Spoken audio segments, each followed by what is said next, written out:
আগামী যে জাতীয় শিক্ষাক্রম সেখানে চতুর্থ শ্রেণী থেকে খেলাধুলাকে বাধ্যতামূলক করা হচ্ছে, যে আমরা অলিম্পিকের মতো সর্বোচ্চ জায়গায় পদক পেতে চাই। আমরা সেই লাস্ট জেলা প্রশাসক গোল্ড কাপ দেখেছি 2004 সালে, যখন আমাদের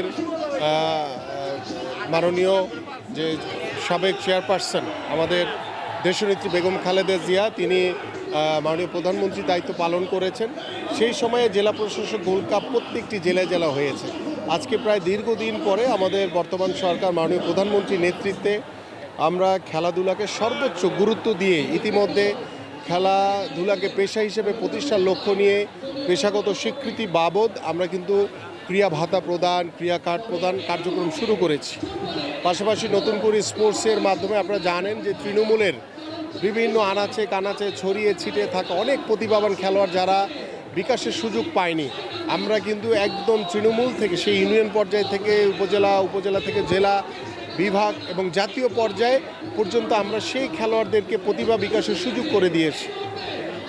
এবং সর্বোপরি আমাদের খেলাধুলার জন্য অন্যতম মাধ্যম হচ্ছে মাঠ। সেই মাঠের অভাবে দীর্ঘদিন ধরে আপনারা দেখেছেন যে খেলাধুলা মাঠে ছিল না। আমরা বর্তমান সরকার দায়িত্ব নেওয়ার পরে যেখানেই খালি জায়গা রয়েছে সেখানে মাননীয় প্রধানমন্ত্রীর নির্দেশ সেটিকে খেলার উপযোগী মাঠ তৈরি করে যাতে আমরা আমাদের ভবিষ্যৎ প্রজন্মের জন্য খেলার উপযোগী মাঠ বা খেলার ব্যবস্থা করে দিতে পারি। পাশাপাশি ইতিমধ্যে আমাদের মাননীয় প্রধানমন্ত্রীর নির্দেশে আমরা টাঙ্গাইল সহ আমাদের 64টি জেলায় যেখানে যেখানে স্টেডিয়ামগুলো জরাজীর্ণ অবস্থায় রয়েছে সেগুলোকে সংরক্ষণ করা, সংস্কার করার জন্য ইতিমধ্যে আমরা নির্দেশনা দিয়েছি। আমাদের ইতিমধ্যে আমরা প্রকল্প হাতে নিয়েছি।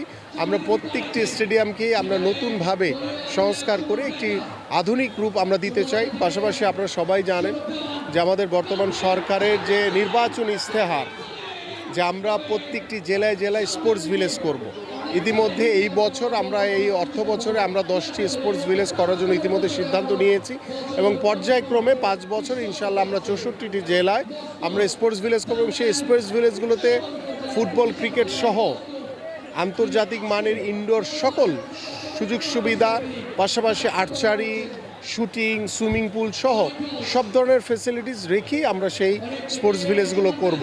যে আমাদের জাতীয় শিক্ষাক্রমে আগামী যে জাতীয় শিক্ষাক্রম সেখানে চতুর্থ শ্রেণী থেকে খেলাধুলাকে বাধ্যতামূলক করা হচ্ছে এবং সেখানে ফুটবল, ক্রিকেট সহ বিভিন্ন সাবজেক্টের উপরে ইতিমধ্যে পাঠ্যপুস্তক তৈরি করা হয়েছে। সেই পাঠ্যপুস্তক পড়ে আমাদের সন্তানরা, ভবিষ্যৎ প্রজন্ম তারা লিখিত পরীক্ষা দিবে, সেই পাঠ্যপুস্তক পড়ে তারা খেলার মাঠে গিয়ে পরীক্ষা দিবে এবং সেই পরীক্ষায় উত্তীর্ণ হতে পারলেই তারা পরীক্ষা পাশ করবে। যদি তারা মাঠের পরীক্ষা উত্তীর্ণ না হয় তাহলে কিন্তু তারা পরীক্ষা ফেল করবে। তার মানে কি, যে প্রত্যেকটি বাবা মা যেভাবে তার সন্তানকে সকালবেলা স্কুলে পাঠান ঠিক সেইভাবে খেলার মাঠেও তাকে পাঠাইতে হবে, কারণ খেলার মাঠে যদি সে না আসে তাহলে সে পরীক্ষা ফেল করবে। আমরা এমন একটি পরিবেশ তৈরি করতে চাই যে এই খেলাধুলার মাধ্যমে আমরা হয়তো বা রাতারাতি রেজাল্ট পাবো না, এটার জন্য আপনাদেরকে মিনিমাম 2 বছর 3 বছর অপেক্ষা করতে হবে এবং আশা করি যে আগামী 5 বছর পরে বাংলাদেশের আমাদের যে মাননীয় প্রধানমন্ত্রী একটি লক্ষ্য রয়েছে যে আমরা অলিম্পিকের মতো সর্বোচ্চ জায়গায় পদক পেতে চাই এবং সেই পদক পাওয়ার জন্য ইতিমধ্যে আমরা পরিকল্পনা নিয়েছি।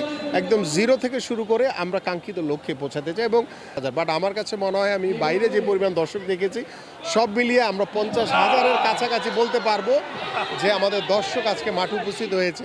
তো এমন একটি জেলা শহর, শুধু আমরা টাঙ্গাইলকে না, আমরা সারা বাংলাদেশের প্রত্যেকটি জেলাতেই খেলাধুলাকে এইভাবে ছড়িয়ে দিতে চাই। শুধু ফুটবল বা ক্রিকেট না, আমরা সকল খেলাকে সমান গুরুত্ব দিয়ে এগিয়ে যেতে চাই, যাতে আমাদের খেলাধুলার মাধ্যমে আমাদের পরিবার, আমাদের সমাজ, আমাদের রাষ্ট্রীয় ব্যবস্থাপনায় যাতে নৈতিকতার একটি পরিবর্তন আসে, সামাজিক মূল্যবোধের পরিবর্তন আসে এবং সেটির অন্যতম মাধ্যম হচ্ছে খেলাধুলা।